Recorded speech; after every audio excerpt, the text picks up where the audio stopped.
तुम्हारे विचार ही तुम्हारे कर्म हैं। एक राजा हाथी पर बैठकर अपने राज्य का भ्रमण कर रहा था। अचानक वह एक दुकान के सामने रुका और अपने मंत्री से बोला, मुझे नहीं पता क्यों, पर मैं इस दुकान के स्वामी को फांसी देना चाहता हूँ। यह सुनकर मंत्री को बहुत दुख हुआ, लेकिन जब तक वह राजा से कोई कारण पूछता तब तक राजा आगे बढ़ गया। अगले दिन मंत्री उस दुकानदार से मिलने के लिए एक साधारण नागरिक के वेश में उसकी दुकान पर पहुंचा। उसने दुकानदार से ऐसे ही पूछ लिया कि उसका व्यापार कैसा चल रहा है। दुकानदार चंदन की लकड़ी बेचता था। उसने बहुत दुखी होकर बताया कि मुश्किल से ही उसे कोई ग्राहक मिलता है। लोग इसकी दुकान पर आते हैं, चंदन को सूंघते हैं और चले जाते हैं। वे चंदन की गुणवत्ता की प्रशंसा भी करते हैं, पर खरीदते कुछ नहीं। अब उसकी आशा केवल इस बात पर टिकी है कि राजा जल्दी ही मर जाएगा। उसकी अंत्येष्टि के लिए बड़ी मात्रा में चंदन की लकड़ी खरीदी जाएगी। वह आसपास अकेला चंदन की लकड़ी का दुकानदार था, इसलिए उसे पक्का विश्वास था कि राजा के मरने पर उसके दिन बदलेंगे।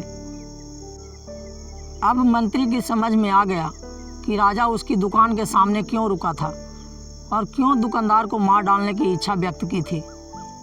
शायद दुकानदार के नकारात्मक विचारों की तरंगों ने राजा पर वैसा प्रभाव डाला था, जिसने उसके बदले में दुकानदार के प्रति अपने अंदर उसी तरह के नकारात्मक विचारों का अनुभव किया था।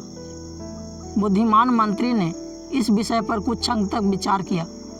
फिर उसने अपनी पहचान और पिछले दिन की घटना बताए बिना कुछ चंदन की लकड़ी खरीदने की इच्छा व्यक्त की। दुकानदार बहुत खुश हुआ। उसने चंदन को अच्छी तरह कागज में लपेटकर मंत्री को दे दिया। जब मंत्री महल में लौटा तो वह सीधा दरबार में गया जहां राजा बैठा हुआ था, और सूचना दी कि चंदन की लकड़ी के दुकानदार ने उसे एक भेंट भेजी है। राजा को आश्चर्य हुआ। जब उसने बंडल को खोला तो उसमें सुनहरे रंग के श्रेष्ठ चंदन की लकड़ी और उसकी सुगंध को देखकर बहुत प्रसन्न हुआ। प्रसन्न होकर उसने चंदन के व्यापारी के लिए कुछ सोने के सिक्के भिजवा दिए। राजा को यह सोचकर अपने हृदय में बहुत खेद हुआ कि उसे दुकानदार को मारने का बुरा विचार आया था। जब दुकानदार को राजा से सोने के सिक्के प्राप्त हुए तो वह भी आश्चर्यचकित हो गया। वह राजा के गुण गाने लगा, जिसने सोने के सिक्के भेजकर उसे गरीबी के अभिशाप से बचा लिया था। कुछ समय बाद उसे अपने उन बुरे विचारों की याद आई जो वह राजा के प्रति सोचा करता था।